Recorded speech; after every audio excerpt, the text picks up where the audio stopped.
tenho uma pergunta que não é ficção, é realidade, e eu queria entender como que aconteceu isso. Pandemia. Na pandemia, eu vi uma cena do chinês levantar um hospital em 3 dias, cara. Não sei se você viu aí.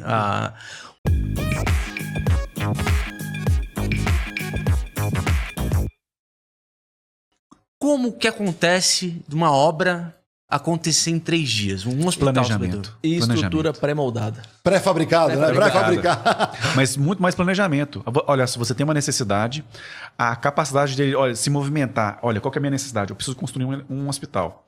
Eu tenho container, eu tenho estrutura pré-fabricada, eu posso abrir uma tenda para montar um hospital. Então você tem esse planejamento, né? Aqui também a gente teve essa necessidade, a gente fez alguns hospitais correndo, mas lá a capacidade de planejamento deles, exemplo... E a logística chinesa, isso é uma coisa que tem que tirar o chapéu para eles, é absurda a capacidade de logística deles. Porque você vê, por exemplo, lá uma estrada, ela desmorona, tudo mais, e você tem a velocidade com que eles tomam atitude, o planejamento deles, crítico em relação a esse momento, esse é o meu problema. Eu vou esquecer burocracia, por exemplo. Aqui a gente tem muita parte burocrática. Então lá, olha, o meu problema é esse. Eu vou atacar essa frente de trabalho. Então você pega a estrutura pré-moldada, você levanta um hospital rapidinho. Você levanta um prédio rapidinho. Você faz um prédio, né? Eu vi um vídeo de uns prédios, cara, que eles vão colocando blocos. Vão colocando bloco em cima do outro e conectando, Mas nesse ponto eles são assim, eu já morei na China, 6 meses. Que legal. Eu participei de uma obra lá. E é impressionante a velocidade como é que eles fazem as coisas. Então, muitas vezes, a gente estava na tomada de decisão porque a gente estava nesse processo burocrático, né? Você tem que fazer uma modificação, você tem que consultar o cliente. Aí você olhava, estava pronto. Não, mas você fez errado. Ele, não tem problema, eu desmancho e faço de novo. Eles desmanchavam e faziam de novo numa velocidade absurda. Porque eles têm essa mentalidade muito mais de resolver e já executar do que ficar naquela... nós vamos pedir autorização aqui, pedir aprovação a colar. Quer dizer, pode dar merda. Pode dar merda, exatamente. Mas assim, se você for pensar bem, e aí vamos exaltar o lado deles e fazer uma crítica nossa, a indústria deles foi totalmente fomentada com base nisso. Porque se você for pensar, década de 80, eu imagino que Brasil e China não tinham uma diferença tão absurda. Sim, China não era nada. Exatamente. E as mesmas fábricas que foram para lá vieram para cá. Hoje eles estão dominando o mercado automotivo, quase dominando o mercado automotivo brasileiro, trazendo não sei quantos tipos de carro diferente para cá com a tecnologia, né, de carro elétrico. E cadê a indústria automotiva? Fábricas robotizadas, isso, né, cara? Muito, muito louco. E outra, tem aquela barragem deles lá no interior, 3 Gargantas, que é a maior barragem do mundo, né? Então, assim... Ela alterou a rotação da Terra, inclusive. Que loucura. Em alguns... Alguns milésimos de segundo, assim, mas ela alterou em relação ao volume dela. Então, foi uma obra... É maior que Itaipu, cara. Mas é importante dizer, ela está tendo vários problemas. Executando, ela está passando por vários processos de reforço dela. Porque, por exemplo, para você fazer uma barragem, você faz uma análise topográfica e você coloca pontos específicos. Vamos imaginar essa linha aqui como se fosse uma barragem. Então, a tendência, se eu faço um reservatório de água, a tendência é que essa barragem venha para cá, né? Em alguns casos, existe um limite onde ela pode chegar e assentar, ou ela vai continuar vindo para cá. No caso da Três Gargantas, já está acontecendo isso, porque a barragem que foi feita ela é muito espessa e alguns materiais não estão suportando. Então, ela tá, se você pega alguns pontos de topografia dela, isso eu vi alguns artigos falando lá, estão afastando demais do que o necessário. Então, eles estão tendo que fazer reforço na frente dela para garantir estabilidade. Se estourar essa barragem, o planeta gira ao contrário. Caramba, muito louco.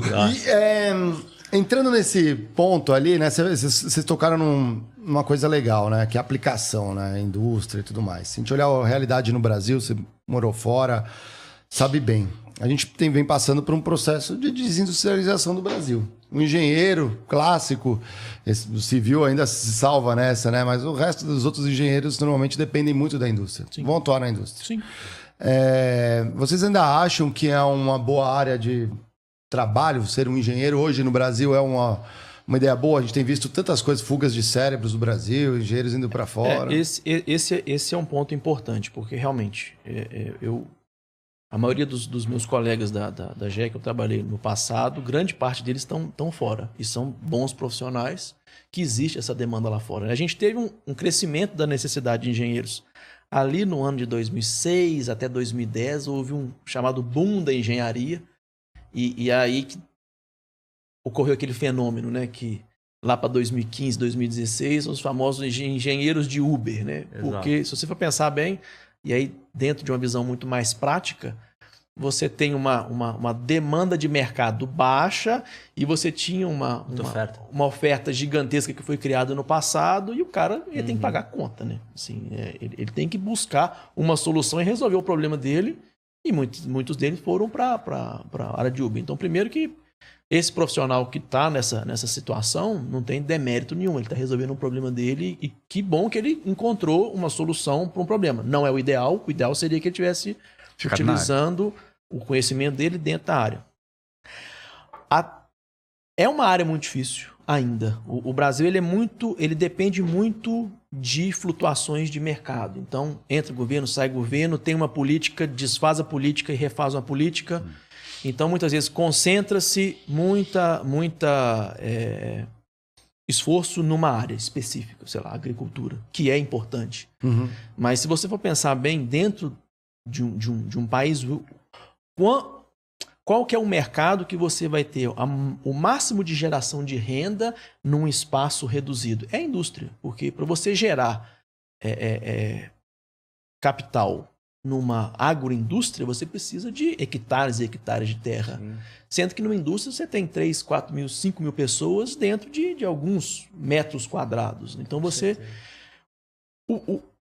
O Brasil, sendo um país em desenvolvimento, ainda vai ter uma necessidade muito grande de engenheiros. Mas é meio incerto. É uma área que eu recomendo demais entrar e né, se tornar um engenheiro, etc., porque, primeiro que é o seguinte, né? Você vai ter essa necessidade do mercado interno ou fora.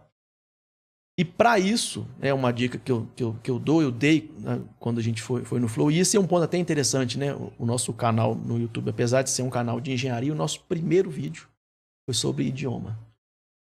Não se limitar ao português. Então, se você tem a possibilidade, estude um outro idioma, um inglês, um francês, um alemão, etc. Mandarim, pelo visto.